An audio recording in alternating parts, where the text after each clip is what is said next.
All right, so chapter 8 here is about chemical composition. We're going to talk about some really important calculations in this chapter. Definitely some calculations that you will do a lot as you go through your chemistry, grams, moles, a little bit of Avogadro's number. We'll also talk about, towards the end, a couple of different types of formulas, the empirical formula and the molecular formula, which I think is sort of the labs coming up on Wednesday. So hopefully by Wednesday we'll get into that. By the way, we do have a quiz on Wednesday, right, on chapter 12, which is the bonding chapter. All right, so let's talk about it here. Atomic masses, one of the fundamental properties of an atom is the mass. And obviously it's related to the number of protons, electrons, and neutrons it has. It is actually the number that we see when we do go to the periodic table. And it is that number that's on the bottom over there, which is 1.008, for example, for hydrogen. Reminder, as we were talking about kind of mass number, atomic number, and all those things. Again, that is not the mass number, but is the atomic mass. When we typically pull that number off the periodic table, as we'll talk about, it's usually about 4 significant figures is sort of what we take. And the units that we can use is 1.008 AMU per atom. And AMU is a unit of mass, which is an atomic mass unit. And truthfully, outside of this chapter, probably won't use it all that much. We use a more convenient unit, which is grams per mole, which is molar mass that we'll also talk about in this chapter. But it does pop up occasionally along the way.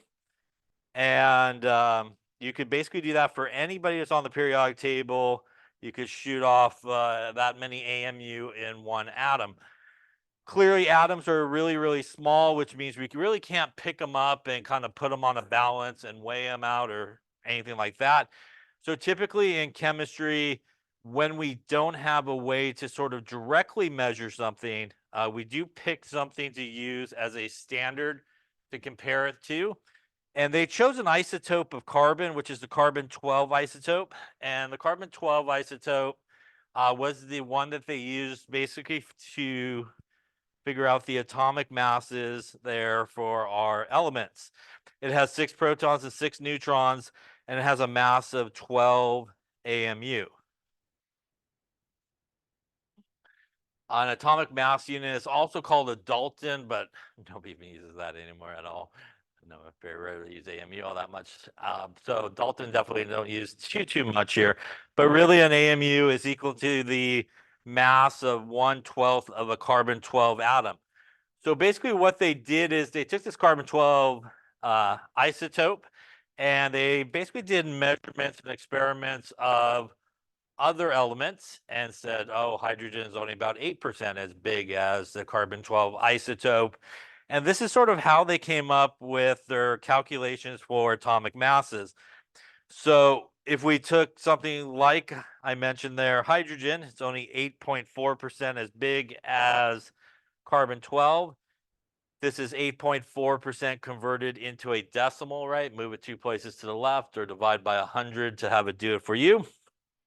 Times it by the atomic mass of our carbon-12 isotope gives us that 1.008 AMU that we do see up there on the periodic table. Similar calculations were done for everybody that's up there. And once again, most of the time you would probably use this as like a conversion factor. So if we took our hydrogen, we could use it as there's 1.008 AMU over 1 atom.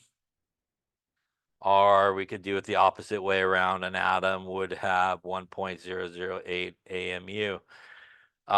If we did it for iron, say 5585, we could pull it off. And again, that would be 5585 AMU per atom. Or an atom is 55.85 AMU.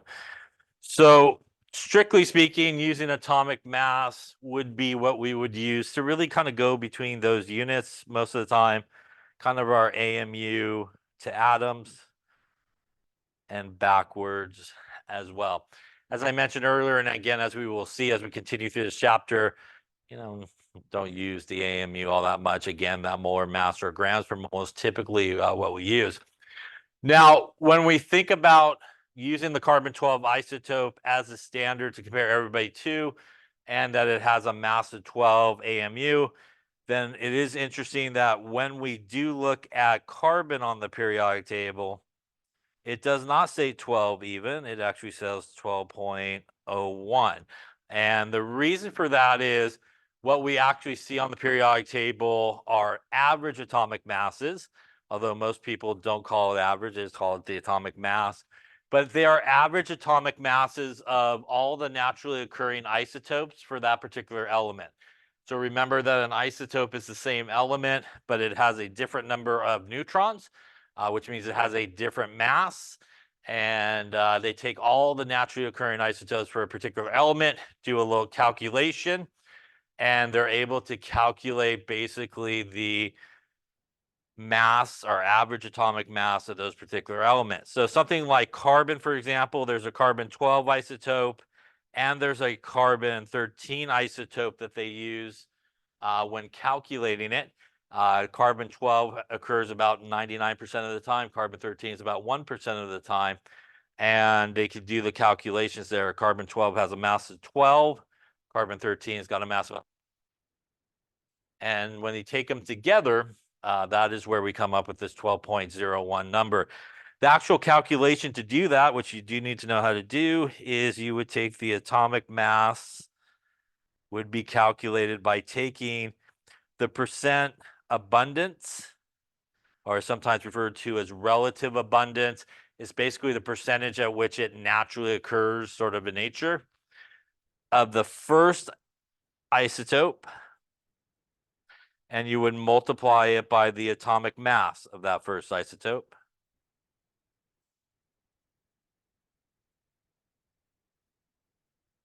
You then will add it, and that is something people always screw up on. They always want to multiply at this point, but it is going to be adding here. We're going to take the percentage of the second isotope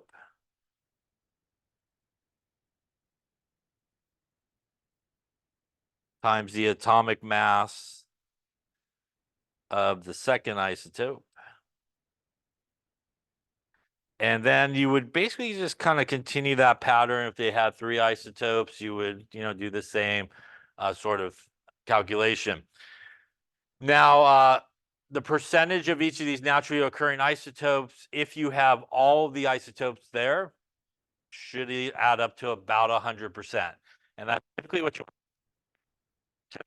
add up to 100%. You're not missing an isotope. So if you start adding up the percentages of the isotopes given to you, and you're like at 70%, then you're missing about 30%, right, of another isotope or a couple of isotopes. That also is how you would be able to determine maybe the percent abundance of an isotope. If they give you the percentage of one isotope and told you there's only 2 known isotopes, you could just subtract from 100, and that would give you the percentage of the missing isotope. So sometimes you might have to do that. By the way, how they do this and figure out, the percentage of how it occurs and the masses of these different isotopes is they use something known as mass spec. And basically mass spec, they send a sample and they basically heat it up and atomize it. There's a magnetic field that's there. It goes kind of through a magnetic field and kind of bends a little bit. And it goes off to a detector. And that detector will sort of give you a little graph of some peaks that will kind of occur. And the peaks are sort of separated based on mass. So that's how they can kind of figure out the different isotopes mass. They'll come out at different points along this sort of graph as they do that. And the sort of height of the peaks are sort of where the percent abundances come from. So using this sort of technology, they're able to separate out a sample of an element based on mass. So you could get the different isotopes to come out. And again, sort of the height of those peaks that would come out on the graph would allow you to see, which one's occurring maybe 70% of the time, 30% of the time, 20% of the time, and so forth. Any questions on that there? All right, so if we did that for our carbon here, as I mentioned before, there are 2 sort of naturally occurring isotopes of carbon, carbon-12, again, occurring about 99% of the time, and our carbon-13 is occurring about 1% of the time. Carbon-13 has a mass of 13.00335. So we would do our calculation we just did. This is our percentage that's been converted into a decimal. Again, divide by 100 or move the decimal place, times the atomic mass of our first isotope, which in this case would be the carbon-12. Over here, once again, is our percentage that has been converted into a decimal, times the atomic mass of our second isotope, which is the carbon-13. And there is the 12.01 that we see there on the periodic table for the atomic mass there of carbon. Once again, it's important to remember that if you were able to like pluck out carbon atoms one by one and sort of weigh them, you'll never find one that has a mass of 12.01. You would either find one that's a carbon-12 isotope that has a mass of 12, or a carbon-13 isotope that has the mass of about 13. But for calculations and so forth, we do use obviously sort of that average atomic mass of all those naturally occurring isotopes. Any questions on that there? All right, so why don't we try? Why don't you try this one here? I don't think you have it in your notes, so why don't you give it a go? What is the atomic mass of bromine based on these two isotopes, if these were all the naturally occurring isotopes? Okay, so let's take a look. So we have basically our first isotope here. And obviously here's our second. So we'll use our formula here of our atomic mass will equal our percentage of the first one. I'm just going to move the decimal place 2 places to the left there. Once again, you can divide by 100 if you like. Do that. And that again would be our bromine 79 basically. Again, we're going to add it here and not multiply. And we're going to do the same thing. And if you did not want to move the decimal place, then of course you could just divide by 100% and then times it by the 80.92. And this would represent our second isotope of bromine 81 in this case. And we do all that good stuff, about an 8043 is our AMU here of bromine based on these two isotopes. And yeah, pretty close to the 80-ish, 7990 that we have for bromine up there on the periodic table. Any questions on that calculation there? All right, let's take a look at another one, which I think you happen to know, something like this guy here. We got 70.5% our first isotope, 117.8, 29.5% for our second one, which is 120. Okay, so let's take a look. Once again, you do just want to kind of peek at the percentages and make sure it adds up to about 100%. Again, it may not be perfect 100%, but it should be pretty darn close, maybe a little below, a little bit above with some rounding, just to make sure you're not missing anything. And here we got about 70 and 30-ish, so we're about good. So we'll do our atomic mass, and we'll take our first isotope there. Occurs about 70% of the time there. We'll convert that into a decimal and times it by our 117.80.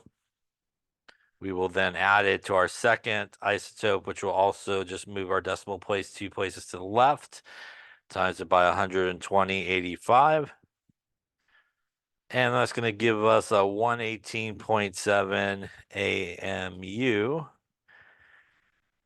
Any question on the calculation there? We look at periodic table. That looks like our friend 10. It looks like that would be who that is right there. That's got 118 or so there underneath it. Yeah. Any questions on how to calculate the atomic mass there? All right. Then let's talk a little bit more about atomic mass. Atoms, as we've talked about, have very tiny masses. So we oftentimes use a unit like AMU to avoid using really, really small numbers. The conversion factor for reference point there is 1 AMU is equal to 1.66 times 10 to the minus 24 grams. As you can see, that is a very small number of grams. So that is why we use our sort of AMU sometimes to do this. Our average atomic masses of the elements, again, are based on sort of the isotopes that are present and sort of the relative abundances of how they occur. We also could use it, like I said, as sort of a conversion factor. So if we were to look at a calculation like this, and we wanted to calculate the mass in AMU of 431 atoms of carbon, once again, we would roll to the periodic table. we would pull that number off and use it as our two conversion factors of 12.01 AMU per atom. R an atom is 12.01 AMU. So we would set this up just like a normal dimensional analysis. We have atoms up on top. So to get rid of them, we will go opposite here, which would be the guy on the left, would be a better box, I suppose. Try that. So this one here. And again, our atoms will cancel and it'll give us something like 5176 AMU. Again, most of the time, this is probably how you would use sort of the AMU per atom as a conversion factor to kind of convert and figure out the mass of a certain amount of atoms that are present. Same thing here for aluminum. If we were to look at aluminum up there, we would see 2698. Which once again gives us our two sort of conversion factors that we could use. 2698 AMU per atom. R an atom is 26.98 AMU. Once again, our atoms here will cancel and leave us with 2024 AMU in terms of the mass of those atoms that are present. Any questions on that calculation? Although you do need to know how to do that, we probably won't use it all that much as you go through chemistry. Most of the time, we're going to use pretty much what we're going to talk about next, which is a more convenient unit to use, which is molar mass, which is grams per mole, which gives us how many grams there are, which is obviously in the laboratory, typically what you could weigh out or measure out using a balance.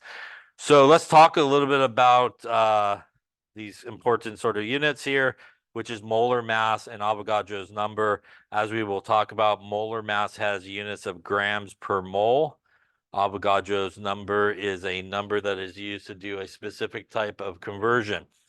So when we use molar mass, as we will talk about here, that molar mass is really the conversion factor that we use to go from grams to moles and moles back to grams.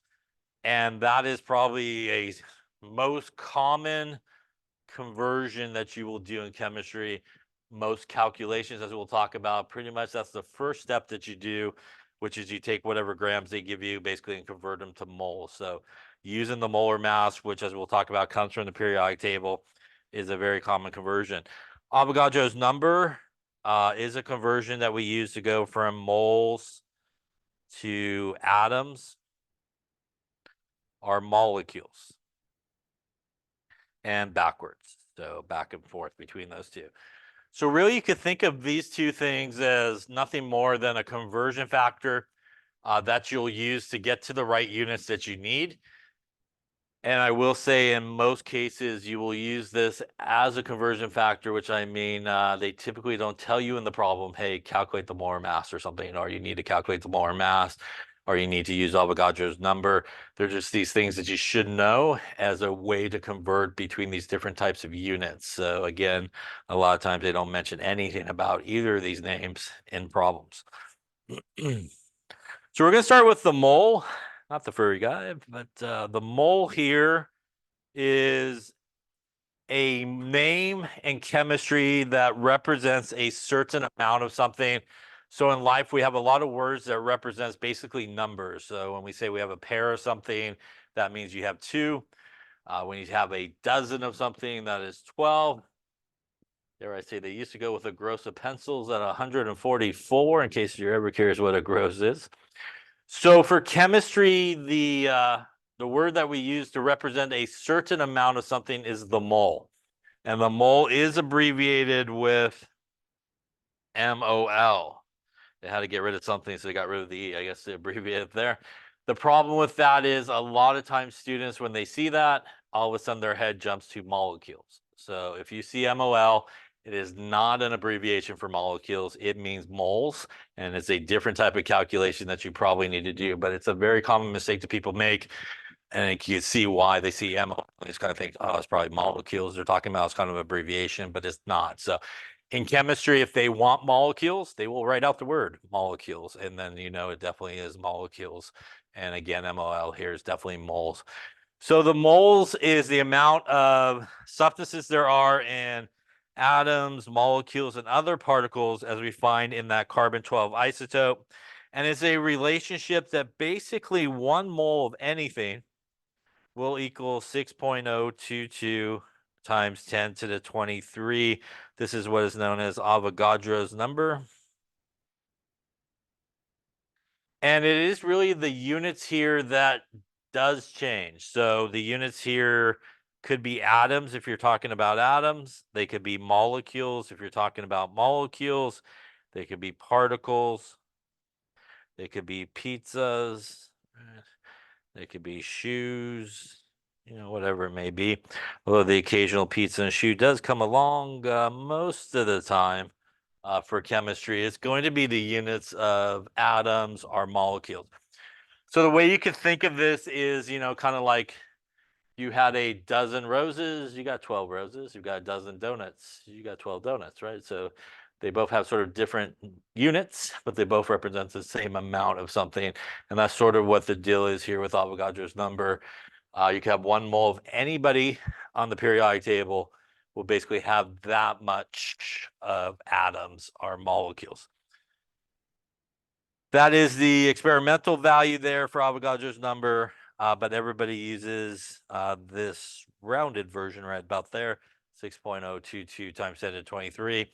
No surprise in this class, they obviously expect you to know Avogadro's number. So again, that is a number to add here.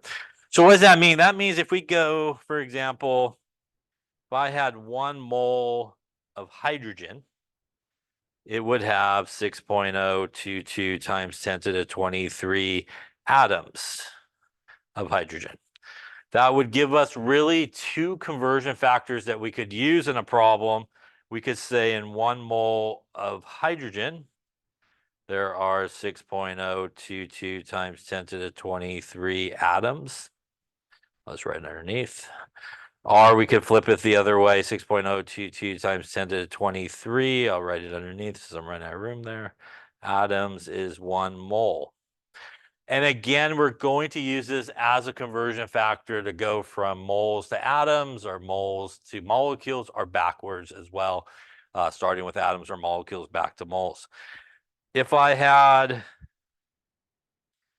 H2O and I wanted 1 mole of H2O, would have 6.022 times 10 to the 23. These would actually be molecules of H2O, and that's because water is a molecule. So again, the unit changes, but the number stays the same. Gives us the same type of conversion factors. We would say in 1 mole of water, there is 6.022 times 10 to the 23 molecules.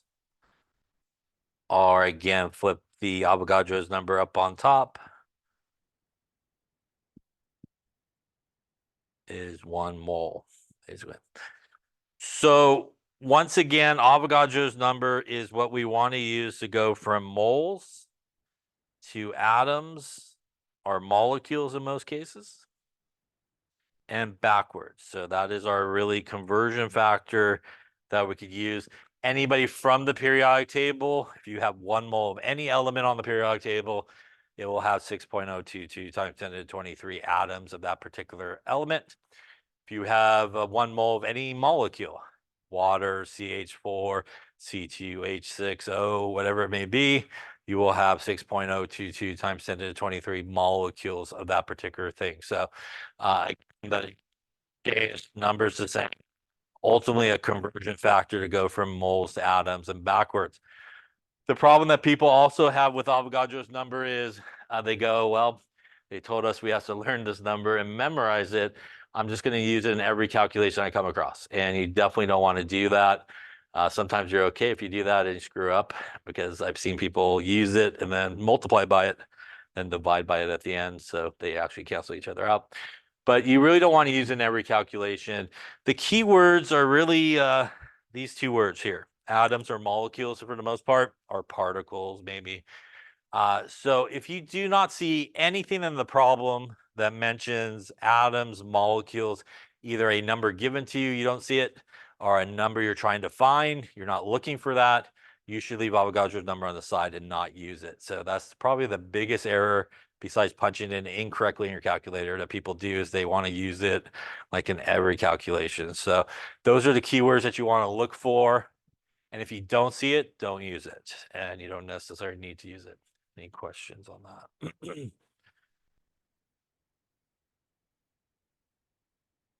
So as I mentioned before, it does represent that number, and it can be applied both to atoms if it's something just an element, and again, molecules, obviously if we're dealing with molecules. Now, probably even though they make you learn Avogadro's number, they stress how important Avogadro's number is, which it is. I would say that's probably one of the least times that you will use the calculation. This is the guy that you'll use probably most of the time. So 9 times out of 10, somewhere along the way, in a lot of chemistry calculations, you're going to use the molar mass as really a conversion factor, more so than probably Avogadro's number in a lot of cases. So the molar mass, as I mentioned before, has units of both grams per mole, and it always has a number, and the number always stays with the grams part, and the moles is always 1 mole. So it's always 1 mole, and it's always the number stays with the grams part. The molar mass is the mass in grams of a substance or molecule that we get. And we also get that from the periodic table, the exact same spot that we get the atomic mass from. That is also known as the molar mass. And the molar mass, as I mentioned before, is probably used a lot more than the atomic mass because it gives us a unit that is more useful, something like grams that we can sort of measure out. So when we take that number off the periodic table, both the atomic mass and the molar mass in grams per mole are numerically equal to each other. So for example, for hydrogen, we could say there are 1.008 grams of hydrogen in a mole of hydrogen, which means hydrogen's molar mass is 1.008 grams per mole.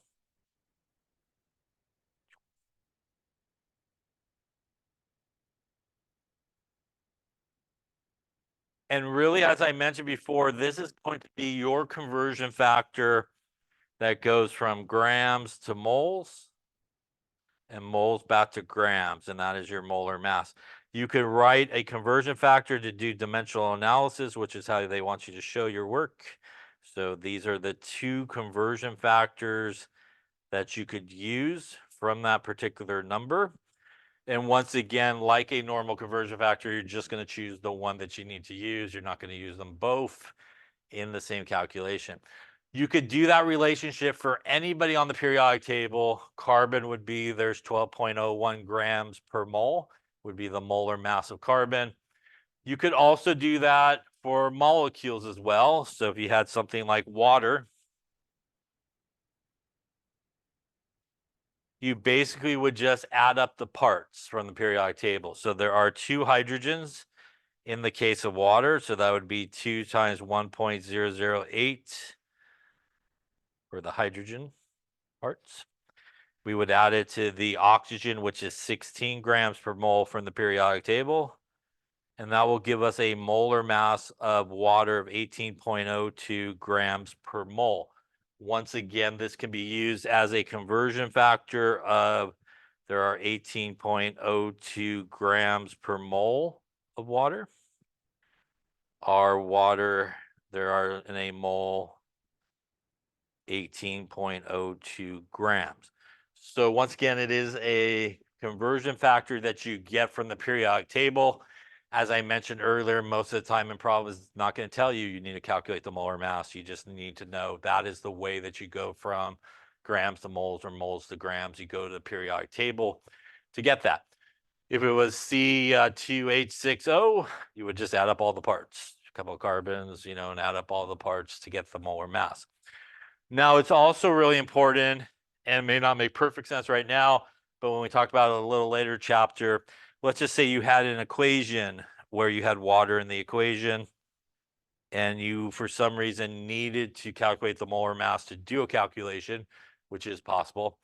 people oftentimes screw up the molar mass part of the calculation because they see the number in front of the formula in the equation, and they want to incorporate that into the molar mass. And you should never ever do that. So when you're asked to calculate the molar mass, or you need to calculate the molar mass of anything, it should always be based solely on just the formula by itself. So you should never ever take any coefficient and calculate it. And that's really the reason why it is grams per 1 mole. That's really what the meaning of that is.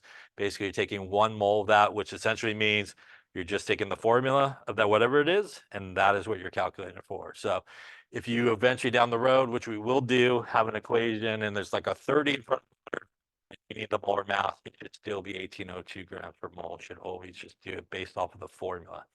Any questions on that there? So let's take a looky here. So why don't we try some, what is the relationship though between all these things? For example, if we had something like hydrogen, there would be 1.008 grams of hydrogen and 1 mole of hydrogen. And that would equal 6.022 times 10 to the 23 atoms of hydrogen. So that is the relationship between sort of molar mass and Avogadro's number. We had 18.02 grams of water. That would equal 1 mole of water. And that would equal 6.022 times 10 to the 23 molecules of water. So these are the relationships between them. As you can maybe see the way I wrote it here, it is moles. That is the thing that ties grams, bless you, molecules and atoms together. So that is what you want to think about in terms of like a pathway to get to something. What can I get it to mole? In the middle. Once again, going from grams to moles or backwards, that's your molar mass, right, in each of these cases. And going to atoms or molecules, that's going to be your Avogadro's number to kind of go back and forth between them. So you can think of the moles as sort of the thing that ties both of those units on either side sort of together. And you usually got to go through moles to get to one unit or the other, you know, if you need to go all the way from one side to the next. And this would obviously be a case where you have to go all the way from grams, say, to atoms, or molecules back to grams and vice versa. So if you had to go all the way from one side to the next, the moles again are the things that sort of tie them together. Any questions on that there? So let's do some molar masses of some things. Why don't we do, what is the molar mass in grams per mole of C2H6O? Let's do CH4. And let's do nitrogen.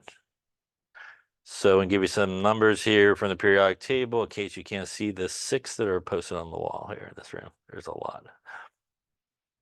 Go that way. And nitrogen. All right, so take a few moments, calculate the molar mass of each of these guys. So let's take a look. So again, always molar mass to do that. You're going to find yourself over to the periodic table, right, to find our values that you need. And again, in this case, we're just going to add up all the parts and see what we got going on. So in this case, we do have 2 carbons. So each one would be 12.01 grams per mole. And again, that would basically be our carbons. We have 6 hydrogens, each at 1.008 grams per mole from the periodic table. And we basically got 1 oxygen at 16 grams per mole. That'll be like our oxygen. And if we do all that together, they're 4607. And once again, the number stays with the grams, and it is per basically 1 mole is basically the units.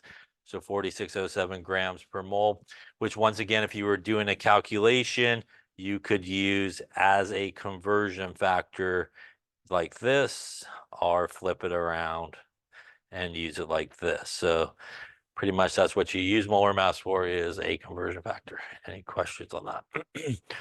Bottom one, we're going to do the same thing. We're just going to add up the parts. So in this case, we have just one carbon, which would be 12.01 grams per mole, which would be carbon. We have 4 hydrogens, each at 1.008 grams per mole.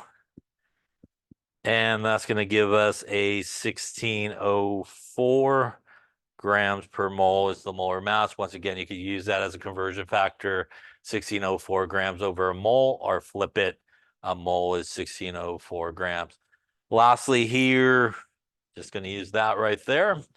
Again, 4 significant figures is typically what we take. So 1401 grams per mole would be the molar mass of just N by itself, obviously.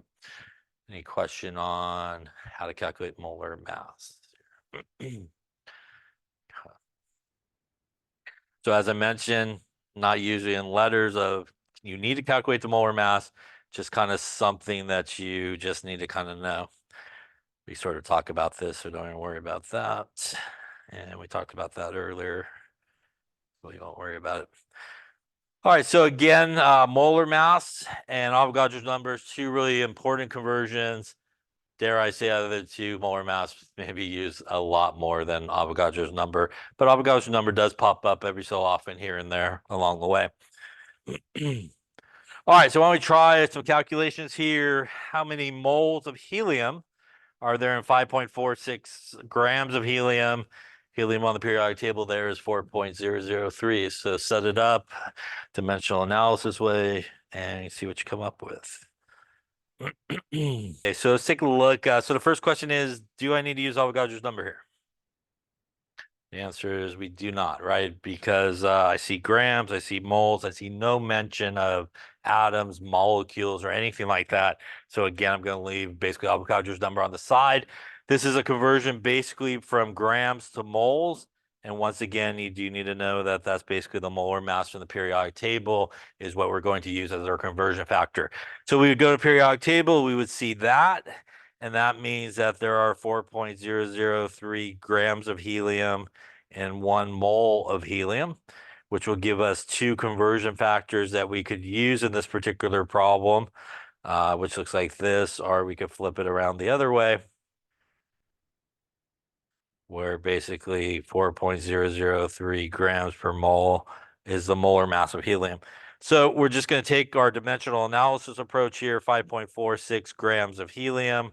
We're going to go opposite to get rid of the grams. So I'm going to go with that guy right there. Our moles is 4.003 grams of helium. Grams will cancel. We're going to divide basically 5.46 divided by 4.003. Going to give us a 1.36 moles here of helium. Significant figure-wise, 3 sig figs off of that number. Molar mass, you usually can just kind of treat in most cases as not worrying too much about it and just go with the original number there. Question on that calculation there. All right, so let's take a look at a couple more here. I think. What is the mass in grams of 1 gold atom, which is AU, and that is 197 there on the periodic table. All right, so take a few moments there, see what you come up with. Looking for the mass in grams of just 1 single gold atom. We do need to use Avogadro's number, right? Because I see atoms in there. So that usually means somewhere along the way, I'm going to have to use Avogadro's number. We do want to go from atoms all the way to grams. Remember that the units, it sort of ties those 2 together, are moles. So that's the guy in the middle there, those 2. That means we could take a route from atoms to moles using Avogadro's number, and then from moles to grams using the molar mass from the periodic table. So again, that is how we're going to get there. We could get the molar mass here of gold, which is there's 197 grams of gold in 1 mole of gold. That means gold has a molar mass of 197 grams per mole.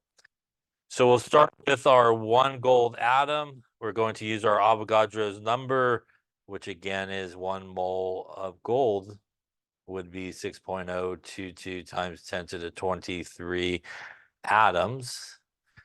Opposites to cancel, so I should probably write atom there so we can cancel it.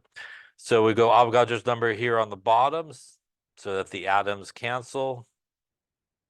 gives me 1 mole of gold. Again, if I stop right there, that's going to put me midway through to where I need to go. So now we can continue on with our molar mass. We could see from our setup here that moles are on top. So we want the moles of gold on the bottom, the 197 grams up on top. The moles will cancel. So again, Avogadro's number, molar mass from the periodic table. It's basically where those guys come from. We're basically going to take 197 and divide it by Avogadro's number. We definitely want to make sure we're using our exponent button when we punch that in, and we will end up with 3.271 times 10 to the minus 22 grams of gold in this particular case. First off, any question on the calculation there? You could get an answer in between, kind of this first step, second step. Again, I went around too much. And then kind of continue on at the end there. Significant figure wise, because really one is sort of like a counted type value.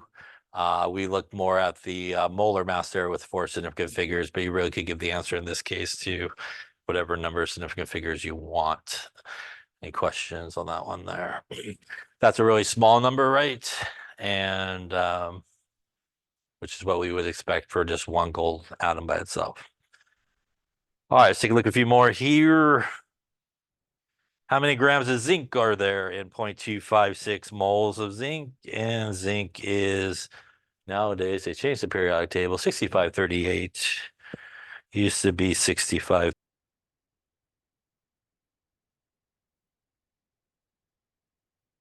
Okay, so once again here we'll look, we're looking for grams, we're looking for moles. Once again, that is not molecules, but moles. So no mention of atoms or molecules, so no need for Avogadro's number here. This again is going to go from moles to grams. And again, that is your molar mass from the periodic table as your conversion. So that is what that number there is for. Tells me that the molar mass here of zinc is 6538 grams per mole. That again is going to be used as a conversion factor. We'll go with 0.256 moles of zinc. The moles are up on top, which means the moles need to go on the bottom, and our 6538 grams up on top. The moles will cancel. 0.256 times 6538 gives me 16.7 grams of zinc. Once again, based off really that number there in terms of the significant figures. Question on that calculation. Super common calculation, moles to grams, grams to moles. A lot of places we do that. Any questions on that there? All right, a few more here. Let's do our ethanol. 23.2 grams of it. How many moles? And how many molecules would there be in each of these cases? Okay, so let's take a look. On the first one here, we are looking for moles. We have grams. So once again, this is a grams to moles conversion, and that is automatically periodic table and molar mass to do that. So we do need to add up the parts, which I think I jumped gun earlier, and we did it earlier, I think. So it should come out the same, hopefully. 12.01 times 2 for the 2 carbons, plus 6 times the 1.008 for the hydrogens, plus our 16 for the 1 oxygen, and that'll give us, was that 4607, I think? Yeah. 46.07 grams per mole is the molar mass there of our ethanol. So we're going to start with our grams, which is 23.2 grams. Again, we're going to go opposites to cancel. So we want to put the grams on the bottom. So we'll put the 4607 grams per mole. Again, the number always stays with the grams part, and it's always 1 mole. So we'll take 23.2 divided by 4607, since we are looking for an answer here for the first part. We'll go with 0.504 moles of our ethanol. Any questions up that one? We then want how many molecules of basically the same one. So it's really sort of a continuation. Clearly, if this was the only problem that we were given the bottom part, we would first have to do the top part, right? And then we can kind of continue on here. And this is where we are going to use Avogadro's number because we are looking for molecules. So that's the key word there to tell you we got to use Avogadro's number along the way. And that would be 1 mole of ethanol would be 6.022 times 10 to the 23 molecules in this case, because ethanol is a molecule. So I'll just continue on with the numbers since we got it there. And obviously, if you were starting at the beginning, you could just go from the beginning there.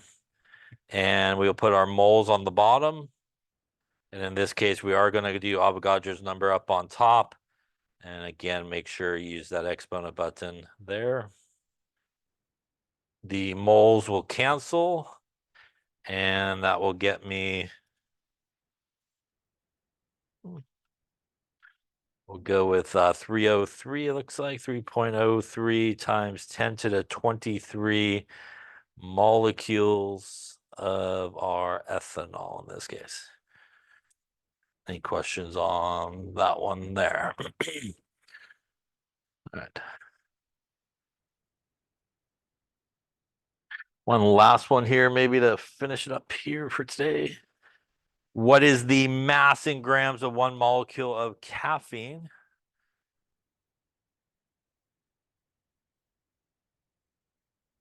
Again, carbon 1201, hydrogen 1.008, oxygen 16, and nitrogen 1401.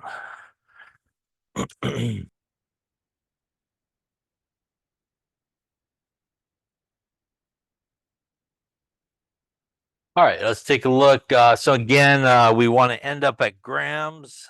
We are starting with molecules, which tells us automatically I'm going to use Avogadro's number there in my calculation.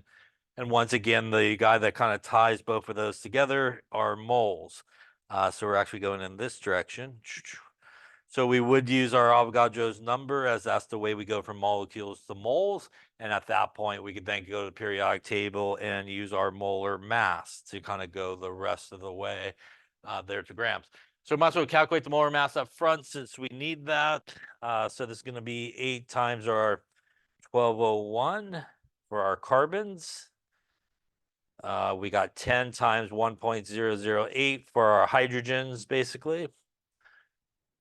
We got 4 times 1401 for our nitrogens. And we got 2 times 16 there, basically for our oxygens. That's going to give us a 194.2 grams per mole as the molar mass here of caffeine. We also know we need to use Avogadro's number, which means in 1 mole of caffeine, there would be 6.022 times 10 to the 23. And again, these would be molecules, right, in this case. So starting with our first step here, which is to use Avogadro's number, we will take our 1 molecule of caffeine. Again, opposites to cancel, so that's going to put Avogadro's number on the bottom here so that the molecules cancel per mole of our caffeine. The molecules will cancel. I again could get a number at this point, but since that's not really where we want to end, I'm going to continue on with the calculation. If you did get a number, again, don't round too much here at this point. I got moles up on top, and obviously at this point I am sitting right here. So I need to use the molar mass now to go the rest of the way. We're going to go opposites. So we got moles up on top, which means we're going to put the moles here of caffeine on the bottom and our grams there up on top. Moles will cancel. So in this case, again, basically taking 194.2 divided by Avogadro's number. And that's going to get us here a 3.225 times 10 to the minus 22 grams of caffeine in this case. Yeah. Any questions on any of that calculation there? Again, significant figure wise, technically one would be something you would count, probably be sort of considered an exact number. So you could really lay up any amount of sig figs on this one technically. Again, I went with 4 based on the molar mass in this case. Questions? All right, so definitely calculations you do need to know how to do.